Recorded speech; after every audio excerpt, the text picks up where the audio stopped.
마태복음 23장 13절에서부터 16절까지입니다. 이 화 있다고 하는 말이 헬라어로 우아이라는 말인데요. 이 23장에서 계속해서 반복되고 있습니다. 이 말은 복의 반대 개념입니다. 예수님은 이 말씀을 이 세상의 악한 악당들 하신 말씀이 아닙니다. 이 말씀은 그때 당시 최고의 종교 지도자들, 전문 종교인들, 사람들이 함부로 대할 수 없는 그런 권위를 가지고 있는 그런 사람들, 자신들은 하나님의 말씀을 지키는 사수하는 그런 사람들이라고 자처하고 백성들을 인도한다고 스스로가 자처하고 자부심을 가지고 있는 그때 당시 아주 뛰어난 종교인들, 이 사람들에게 주님이 하신 말씀이에요. 어떤 저주나 어떤 욕보다도 아주 강도가 굉장히 심한 겁니다. 저주를 받을 거다. 그게 화 있을진저입니다. 왜 그들이 주님으로부터 그런 책망을 받았느냐? 언행불일치입니다. 그들이 가르치는 것과 그들이 행하는 것이 달랐습니다. 그들이 말하는 것과 그들의 삶이 일치되질 않았습니다. 그래서 그들에게 배운 사람들은 그들의 말을 배우는 것이 아니라 그들의 행동을 따라합니다. 그래서 자신들도 구원의 길로 가지 못하고 그를 따르는 사람들도 구원의 길로 가지 못하도록 가는 길을 막아버렸습니다. 그게 13절의 말씀이에요. 가장 중요한 기본이 바로 하나님의 말씀이죠. 우리 신앙의 기준입니다. 그리고 개인적인 이 신앙 경험은 사람마다 달라요.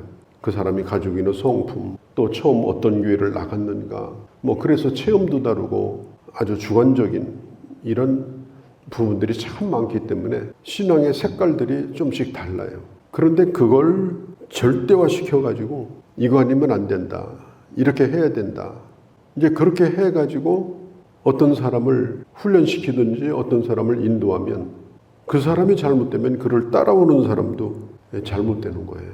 좋은 점도 배우지만 좋지 않은 것도 배우게 됩니다.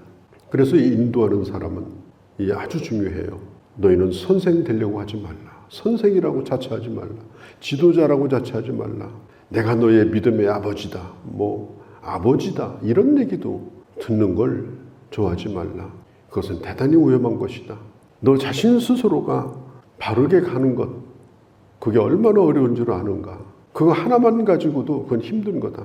그런데 사람들 앞에서 내가 누구를 가르치고 누구를 훈련시키고 누구를 인도하고 이렇게 하는 것은 쉬운 일이 아니다. 15절에 보면 이 사람들은 아주 열심히 있습니다. 여기저기 다니면서 사람을 찾아다녀요. 사람을 얻으려고 사람을 찾아다닙니다. 그렇게 해서 이제 찾게 되면 좋은 본을 보여줘야 되는데 그렇지 못하기 때문에 결국은 예전보다도 훨씬 더 오늘 성경에 15절에 있는 것처럼 배나 더 나쁜 상태에 빠지게 만듭니다. 그들의 위선을 배워요. 잘못된 신앙을 배워요. 그 사람을 만나지 않은 것보다 더 나쁜 상태에 빠지게 된다. 성경은 이런 사람들을 뭐라고 부르느냐? 맹인된 인도자다. 소경된 인도자가 받을 하나님의 심판이 더 크다. 왜? 눈을 감고서 사람들을 데리고 다녔으니까. 자기도 어디로 가는지도 모르고 데리고 다니는 사람도 그 사람을 어디로 데리고 갈까 목적도 없고 그러다가 뒤따라오는 사람하고 같이 구덩이에 빠지게 되는 것입니다. 이 세상에서 가장 무서운 사람이 누구냐? 무식한 사람이 용감한 겁니다. 용감한 것까지는 괜찮아요. 근데 사람이 무지해요. 근데 용감하니까 뭔가 또 해요. 깃발 들고 막 달려나가고 합니다. 그러니까 제대로 된 방향도 없이 앞에서 인도하는 이런 지도자, 그를 따르는 사람들을 얼마나 혼란스럽게 하고 얼마나 힘들게 하는가. 그런데 그거보다 더 무서운 게 있습니다. 그것이 뭐냐? 아주 똑똑한데 의도적으로 나쁜 길로 인도하는 사람. 똑똑해요. 그런데 자기의 목적이 있어요. 자기가 얻을 것이 있어요. 그래서 그 사람들을 의도적으로 끌고 다니는 거예요. 그래서 세뇌시키고 교육시키고 그렇게 해서 결국은 자기가 원하는 것을 얻는 겁니다. 그런데 그것이 영적인 문제라고 하면 이건 대단히 심각한 겁니다. 왜? 영혼을 망쳐버리는 거기 때문에. 그래서 오늘 주님이 아주 중요한 말씀을 하시는데 중요한 것과 덜 중요한 것 그리고 본질과 비본질적인 것 그게 뭐냐? 그 당시 이 종교 지도자들은 그것을 완전히 바꿔버린 사람들이에요. 우리 주님이 예를 들어서 말씀을 합니다. 어떤 것이 더 중요하냐? 성전에 있는 금이 중요하냐? 성전이 중요하냐? 또 하나님의 성전에 있는 예물이 중요하냐? 그 예물을 거룩하게 만드는 하나님의 전이 중요하냐? 근데 그때 당시 이 종교 지도자들은 성전보다는 금이 중요하다고 가르쳤어요. 또 성전에 돌아 있는 자들을 거룩하게 하시는 하나님보다는 예물이 더 중요하다. 그래서 성전을 향해서 맹세한 것은 안 지켜도 되지만 금덩어리 놓고 맹세한 건 지켜라. 그런 식으로 가르친 거예요. 옛말에 그런 말이 있어요. 제사보다는 제밥에 관심이 많다. 제사보다는 제밥에 관심이 많다. 우리가 영적으로 깨어있지 않으면 그렇게 쏟기가 쉬운 겁니다. 이게 본질이 아닌 거, 중요한 것이 아닌데 그것에 온 마음을 뺏기게 만들고 그리고 의도를 가지고 사람들을 잘못 인도하는 그런 소경된 인도자에게 쏘을 수가 있는 거예요. 이때 당시 이 종교 지도자들, 이 바리새인과 이 서기관들 이런 사람들이 왜 이런 얘기를 했을까? 그러니까 성전에다 맹세를 아무리 해도 성전에다가는 갚을 게 없잖아요. 열심히 나와서 기도하고 예배드리면 되고 신앙생활 잘하면 되고 근데 금덩어리를 놓고 맹세하면 그 금덩어리를 갚아야 돼요. 눈에 보이는 거니까. 그러니까 그때 당시 종교 지도자들은 하나님의 백성들이 성전에 남아서 신령과 진정으로 주님을 예배하고 은혜 받고 신앙생활을 잘하고 하나님과 바른 관계를 갖고 믿음으로 사는 거 그걸 중요하다고 생각한 것이 아니에요. 왜? 그건 열심히 해도 제사장들의 주머니에 들어오는 게 없어요. 금덩어리에다가 맹세를 한 것은 어떻게 하든지 갚으라. 왜 그래요? 자기 주머니에 들어오니까. 예수님이 오늘 이렇게 기가 막힌 말씀을 하시는 거예요. 그때 당시에 성전에서 일하는 종교 지도자들이 얼마나 잘못됐는가. 본질적인 것, 영적인 것은 다 묻어버리고 성전에서 일하는 걸 직업으로 삼아가지고 자기 이익의 도구로 삼고 하나님의 성전에 찾아 나오는 사람들의 영적인 유익, 그들이 정말 하나님을 사랑하고 그들이 하나님과 바른 관계를 가지고 그들의 삶을 정말 믿음으로 살 수 있도록 그렇게 도와줘야 되는데 그렇게 이상하게 가르치는 거예요. 그런 맹세를 자꾸 하도록 만들어요.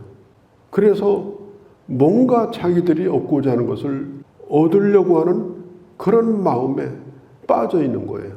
심지어는 하나님의 성전 마당에서 좌판도 깔게 만들고 장사도 하게 만들고 그래서 자리세도 받고 이익도 나눠 먹고 그러니까 온통 그런 세속적인 생각, 영적인 본질, 하나님의 영광 이런 것들을 그들은 생각하지 않았습니다.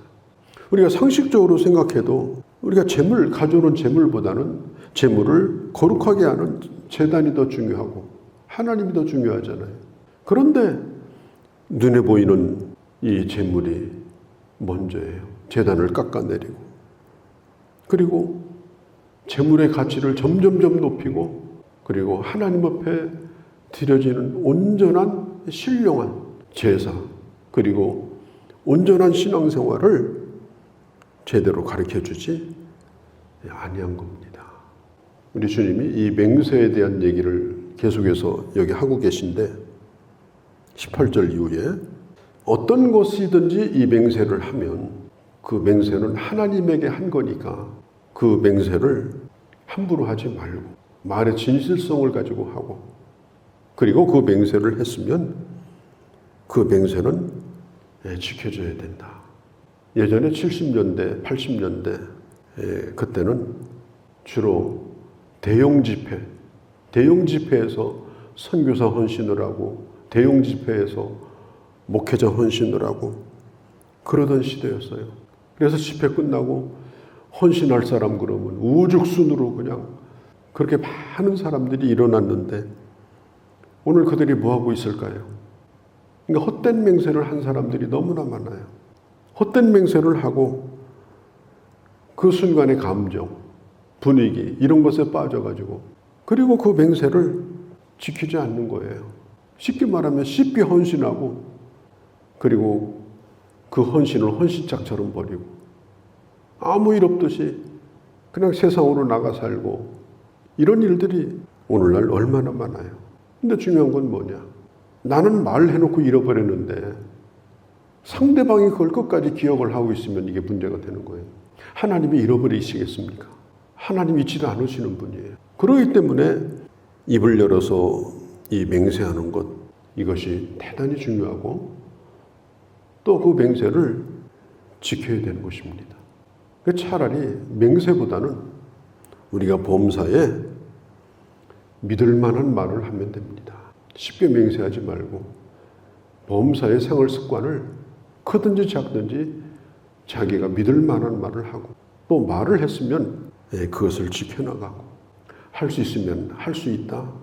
또 할 수 있는 상황이 안 되면 할 수 없다. 이러면 되는 겁니다. 그 이상도 이하도 아니에요. 당장 어떤 걸 모면하려고 그냥 맹세를 난발해 놓으면 이게 나중에는 이게 책임질 일이 너무나 커지는 거예요. 자, 우리 자신을 돌아보면 우리가 하나님 앞에 예배 드릴 때 예배의 목적이 뭘까요? 예배 목적은 하나님께 영광을 돌리는 겁니다. 그래서 예배 드리면서 하나님께 영광을 돌리는데 초점을 두지 아니하고 오늘 예배를 통하여 뭘 얻어낼까? 이것에만 몰두하면 안 돼요. 그 예배 기도도 마찬가지예요. 하나님께 영광을 돌리는 그리고 정말 그런 예배가 드려지는 것이 소원이 된 그런 기도가 아니고 그냥 청구서 읽듯이 그런 기도에 몰두하면 내가 예배 드리러 왔나? 청구하러 왔나? 오늘 내가 드린 예배가 진짜 하나님 앞에 영광이 되어졌나? 아니면 하나님의 팔을 비틀고 달라고 졸라대고 가는 시간인가? 이게요. 구분이 안 되는 겁니다. 예배의 본질이 뭐냐? 예배의 본질은 하나님께 영광을 돌리는 것입니다. 우리가 항상 본질을 중요하게 생각하고 귀한 것이 귀한 것이 되도록 하고 또 우리의 욕심이나 물질적인 가치가 아니라 다른 것은 좀 손해보고 잃어버려도 영적인 유익을 선택하고 그리고 사람을 바라볼 때도 그 사람을 영적으로 바르게 세워주고 정말 그가 하나님을 사랑하고 그 하나님을 온전히 따라갈 수 있도록 도와주고 그런 마음을 가지고 나 자신도 살아가고 또 다른 사람도 그렇게 인도하는 그런 지혜로운 그런 하나님의 사람들이 되어지고 특별히 맹세보다는 범사에 평소에 말의 진실성을 갖는 훈련을 해서 큰 작은 것 작든 간에 저 사람 말이면 다 믿을 만하다. 그러니까 이런 신뢰를 얻고 우리가 신실한 마음으로 살아가는 주님의 자녀들이 되어야 할 줄로 믿습니다. 거룩하신 우리 아버지 하나님, 오늘도 우리 주님께서 주신 말씀을 저희가 보았습니다. 본질이 뭔지, 우선으로 생각할 것이 뭔지, 소중히 여길 것이 뭔지 언제나 우리 마음속에 이것을 잃어버리지 아니하고 그리고 우리의 모든 것들이 내게 유익이요 특별히 다른 사람의 유익을 끼치고 아버지 함께 바른 길을 생명의 길을 은혜의 길을 걸어갈 수 있는 그런 저희가 되도록 은혜 베풀어 주시옵소서. 오늘도 주께 의탁합니다. 예수님의 이름으로 기도하옵나이다. 아멘.